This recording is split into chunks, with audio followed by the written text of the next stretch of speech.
A blinding flash of white light lit up the sky over Gaza tonight.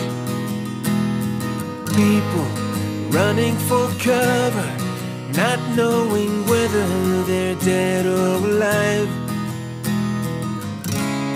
They came with their tanks and their planes, with ravaging fiery flames, and nothing remains, just a voice rising up in the smoky haze. We will not go down in the night without a fight. You can burn up our mosques and our homes and our schools, but our spirit will never die.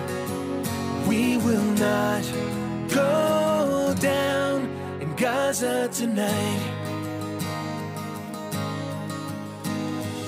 Women and children alike, murdered and massacred night after night, while the so-called leaders of countries afar debated on who's wrong or right.